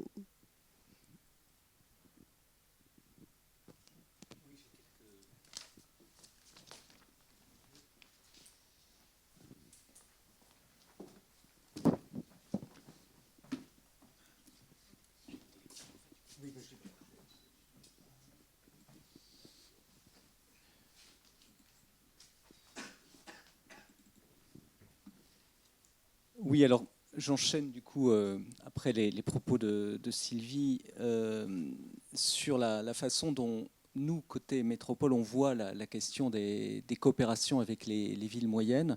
Je dirais, dans un premier temps, c'est à la fois une histoire ancienne et une histoire récente.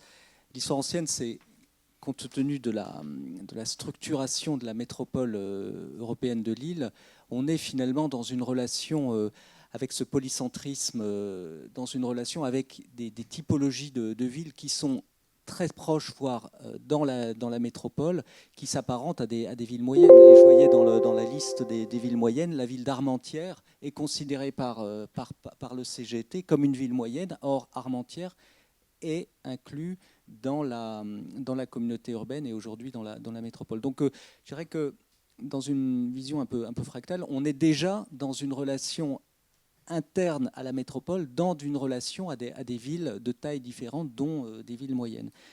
Ensuite, il y a eu cette relation avec la Belgique qui, de par sa structuration, fait que nos interlocuteurs de côté belge sont des villes moyennes. Et donc, très tôt, on a eu à avoir cette relation métropole avec Courtrai, Tournai, Ypres, qui sont des villes de taille dans la catégorie des villes moyennes. Et donc, on était sur une forme de dissymétrie qu'on a dû travailler. Et du coup, on a dû aussi s'adapter dans un dialogue et construire un certain nombre d'actions communes. Donc déjà dans les années 80.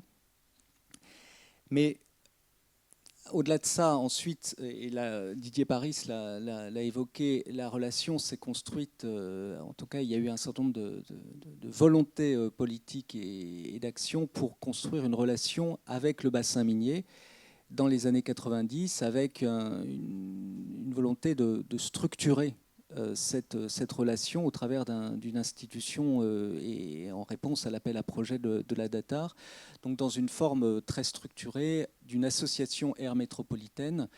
Et donc on était sur un modèle finalement de relations villes moyennes qui était institutionnalisé. Il y avait en son sein, au sein de la communauté urbaine, l'institution communautaire avec les villes qui composaient la métropole, avec la Belgique dans le cadre d'une relation structurée par une association puis par un groupement européen, et avec l'aire métropolitaine dans une association. Donc on était dans un cadre de relation très, très, très institutionnalisé, très politique, et qui a montré, je dirais, il y a quelques années, une forme de limite, parce qu'il y avait un jeu de posture et une difficulté à répondre à un certain nombre de défis, à être en capacité de réaction, d'évolution, et on était ne serait-ce que pour accueillir de nouveaux membres ou pour faire en sorte que les évolutions institutionnelles puissent être suivies par ces institutions. Mais je dirais que dans dans la vision de Pierre Mauroy, homme d'État, l'institution était garante d'une forme de pérennisation de cette relation au territoire, et il y avait une très grande volonté de sa part de construire de construire les relations de coopération sur des institutions qui permettaient d'assurer la relation dans la durée et de la structurer.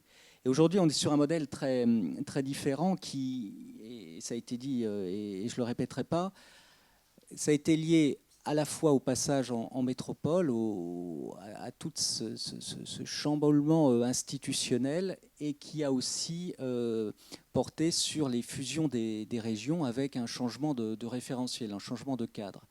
Et qui a donc amené à nous réinterroger sur notre modalité, sur nos modalités de coopération, et notamment avec les territoires. Je vous avouerai qu'on n'a pas réfléchi à notre relation à la ville moyenne. La question n'était pas là. La question, elle était comment la métropole réinterroge sa relation au territoire, et au territoire régional en particulier, parce que nous étions interpellés constamment sur notre capacité à être solidaire, notre capacité à faire cohésion, notre capacité à être relation aux autres. Et on nous renvoyait toujours une image de captation de métropole qui était tournée sur elle-même.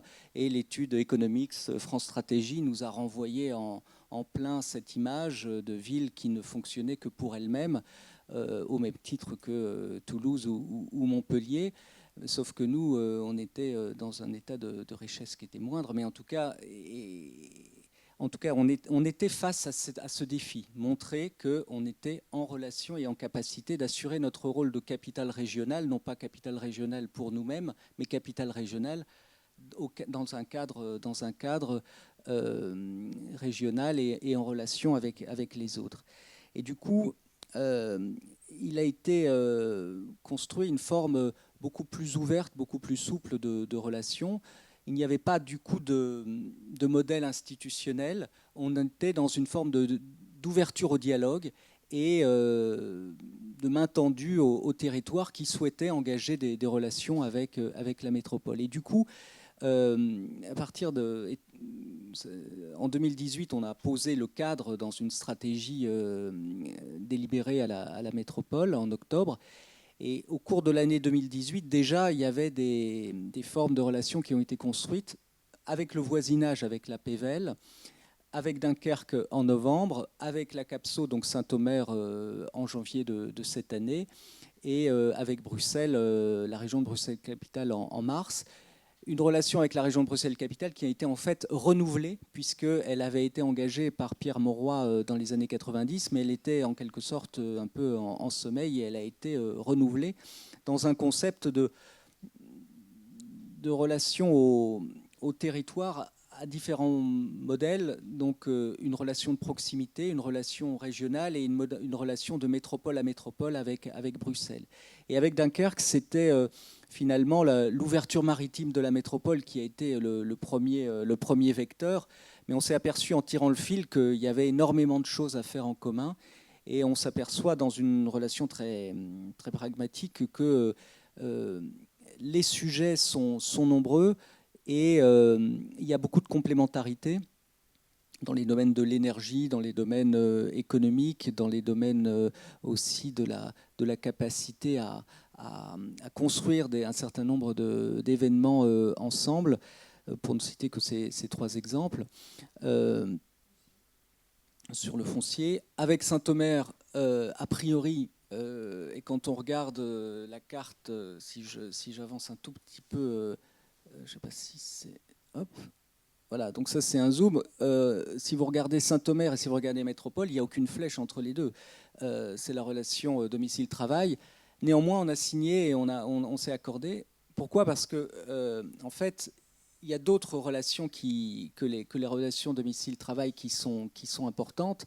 C'est la relation de l'eau en particulier, puisque Saint-Omer est un des châteaux d'eau de la région. Et il y a une relation nécessaire et réciproque à construire avec Saint-Omer dans ce domaine-là, mais pas que.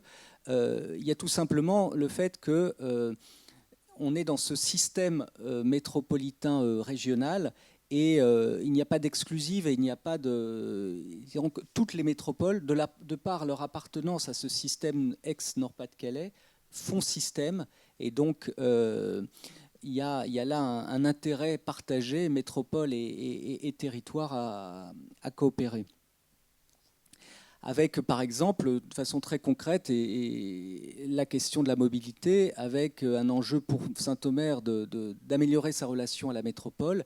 Et donc, il est envisagé que la métropole participe à l'investissement de Saint-Omer sur un parking de covoiturage, en tout cas de parking relais.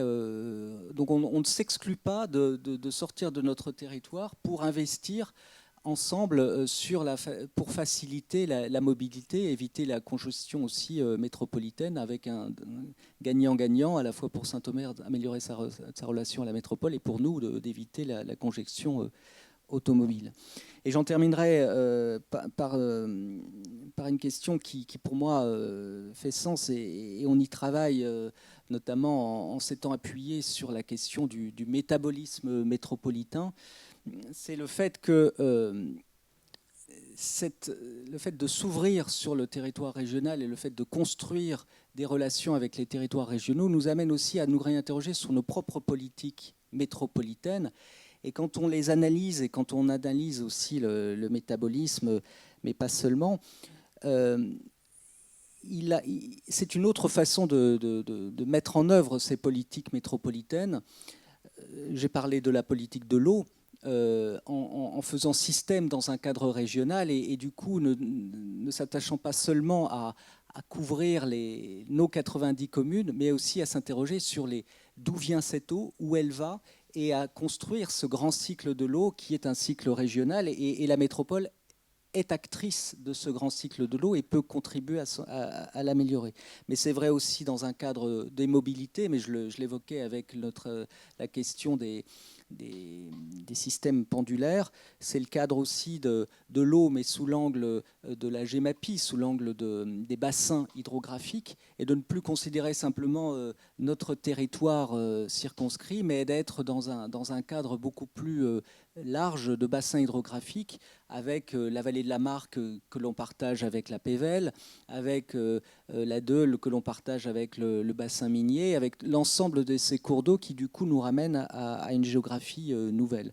Donc c'est aussi la façon de réfléchir nos politiques métropolitaines dans un cadre plus large et qui nous amène du coup à structurer nos relations avec les autres territoires, quels qu'ils soient métropoles comme Bruxelles, ou villes moyennes ou territoires adjacents de taille très diverses.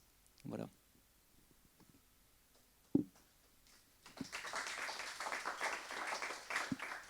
Merci beaucoup pour toutes vos interventions très complémentaires les unes des autres. Alors, je propose qu'on prenne quand même le temps de quelques questions pour peut-être autour de vos interventions. Est-ce qu'il y a des réactions, des demandes de précision dans la salle ?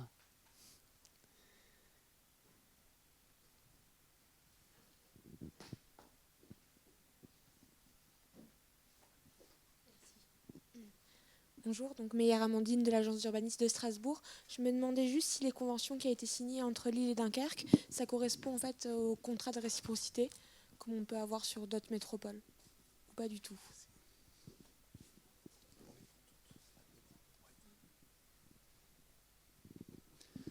J'enchaîne ? Oui, merci pour vos interventions très intéressantes. Je me demandais, suite à l'exposé de Madame Boutet, et de ce que vous avez les uns et les autres montré de l'intérêt des coopérations entre villes moyennes et entre villes moyennes et métropoles, est-ce qu'on ne devrait pas revenir, puisqu'on a fait aussi l'histoire des politiques, à une politique du type pacte Arc Nord-Est, et vous avez repris d'ailleurs l'expression Arc Nord-Est, donc c'était programme d'aménagement concerté des territoires, ça remonte au début des années 80, et ça concernait donc cet arc industriel des villes des territoires en difficulté depuis Le Havre, depuis la vallée de la Seine jusqu'à la porte d'Alsace. Et la continuité des cartes est assez frappante, même si vous avez ajouté le Massif central. Donc si finalement c'est des logiques infra-régionales ou régionales et économiques qui semblent l'emporter sur des logiques hiérarchiques strate de ville par strate de ville? Est-ce que ça ne serait pas plus pertinent d'avoir des politiques pour chacun de ces grands types de territoires et qui associeraient donc les différentes villes et même les territoires non urbains de chacune de ces 4 grandes zones?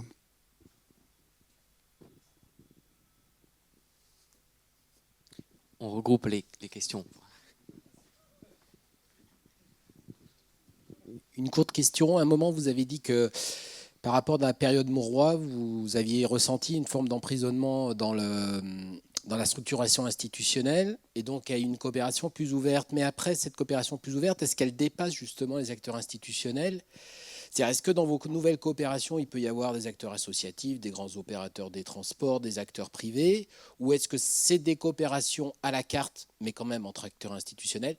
Et la deuxième chose, c'est finalement, disposez-vous d'un budget dédié pour ces coopérations? Comment ça se finance, ces coopérations? Quel volume financier ça représente? Est-ce que c'est encore marginal ou est-ce que ça devient significatif dans le budget de la MEL ou le budget de la communauté urbaine de Dunkerque?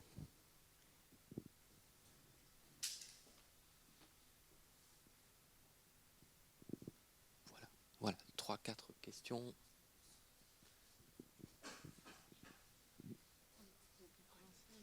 Pour ce qui me concerne. Oui, eh bien, est-ce que je vous réponds en tant que personne ou en tant que CGET ou au ministère? Non, en fait, c'est ce que je vous disais tout au début, c'est que entre notre travail sur les villes moyennes et le contenu d'Action Cœur de Ville, c'est pas totalement cohérent.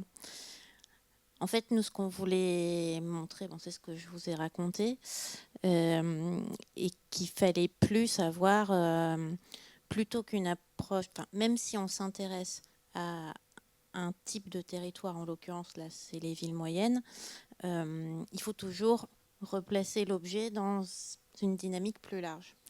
Donc, l'idée, c'était de cette politique ville moyenne, la différencier, en fait, selon l'espace auquel appartient la ville moyenne. Voilà, c'est pas du tout ce qui a été retenu par le ministre. Voilà. Donc, est-ce que c'est le choix du ministre de l'époque? Est-ce que c'est parce qu'on est dans un pays où nos politiques d'aménagement du territoire, on les négocie avec les assos d'élus qui sont elles-mêmes représentatives de niveau de collectivité? Je vous laisse la question. Mais effectivement, nous, en tout cas, quand le CGET, dans sa fonction d'appui à l'élaboration des politiques publiques, et sur ce que je vous ai montré, et sur d'autres sujets qu'on a accompagnés, c'est la même chose. Après, voilà, côté politique, ça se passe un petit peu différemment.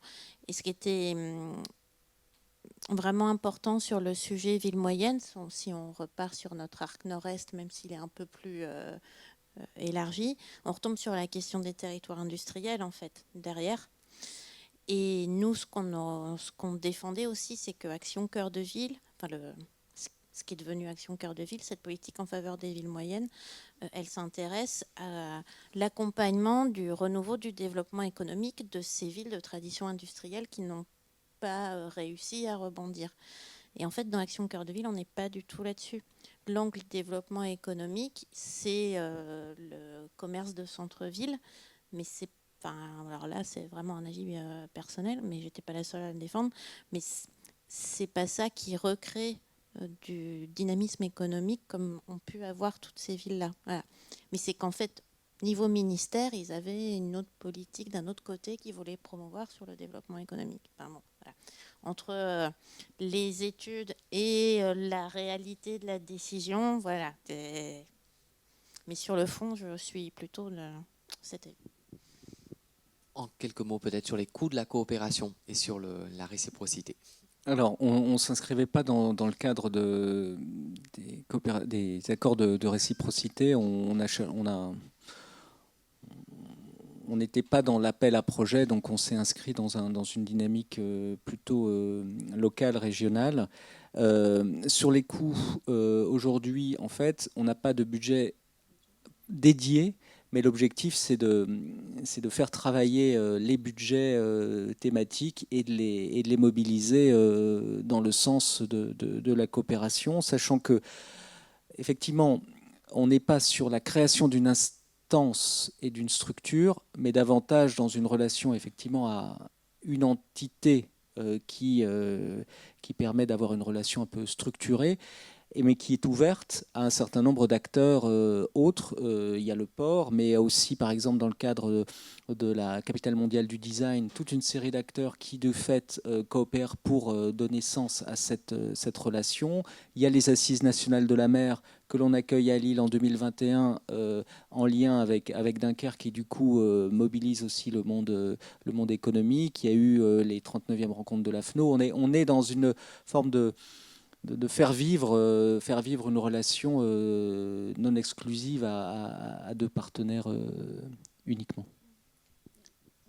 Juste et dire, enfin, là, l'institution, elle a plutôt un rôle de facilitateur, justement, à partir de sujets qu'on a estimé pertinents d'approfondir et de dire, voilà, on mobilise après la communauté d'acteurs qu'il faut pour aller plus loin. Voilà. Donc c'est peut-être un premier travail qu'on fait, nous, de repérage de ce qui nous paraît pertinent de travailler ensemble, en se fermant rien, même s'il a fallu à un moment donné écrire une convention et cibler des axes de travail. Mais on voit que déjà aujourd'hui, il y en a d'autres, santé, environnement, qui pointent leur nez, les déchets, enfin voilà. Et c'est après, justement, qu'on a eu cette première identification, qu'on va aller mobiliser les acteurs. Quelquefois même, ça pourrait venir des acteurs eux-mêmes, hein. Un mot court, très court. Merci beaucoup. Oui, Pascal. juste par rapport aussi à la question peut-être de Guy, juste rappeler d'abord qu'à l'échelle d'une région comme les Hauts-de-France, on a parlé là du pôle métropolitain littoral. Il y a d'autres pôles métropolitains qui se sont construits depuis quelques années, celui de l'Artois, donc bassin minier, en gros pour faire vite, Hainaut-Cambrésis, bon, à l'est, le Grand Amiénois maintenant, celui de l'Oise, alors, qui là effectivement est dans une autre problématique qui est la problématique vers la région parisienne, hein. Donc on va quand même se structurer des choses qui font sens, on ne va pas refaire le débat, et j'ai une carte là qui montre très bien que sur Artois, Douaisis, Hainaut-Cambrésis, littoral, on est dans une cohérence ancienne déjà notée par moult rapports, moult études depuis 30 ans maintenant, de choses qui font sens. Et moi, ce qui me semble intéressant, ce qui me semblerait intéressant comme politique, autour des métropoles, dans la logique un petit peu modeste aussi, je veux dire, hein, on voit bien, enfin modeste, je veux dire, pas arrogante, hein, et je crois qu'on est exactement dans cette relation-là aujourd'hui, d'encourager effectivement les projets de territoire. Alors ça s'appelle des pôles métropolitains, c'est pas des pôles, je ne sais pas s'ils sont métropolitains, mais bon, on va pas y accoter là-dessus, mais en tout cas, favoriser la structuration de grands territoires en réseau entre des villes moyennes qui dialoguent avec la grande métropole du coin et qui fassent région métropolitaine ensemble et dans une logique gagnant-gagnant, ça pourrait être une politique d'État. Et effectivement, aller plus loin que cœur de ville en disant, bah là, en particulier, vous avez des problèmes industriels, on va essayer d'eux, mais la condition, c'est que vous ayez fait l'effort de vous structurer, etc. Je pense que ça, ce serait peut-être une réponse. Merci beaucoup, merci bien. On vous propose donc de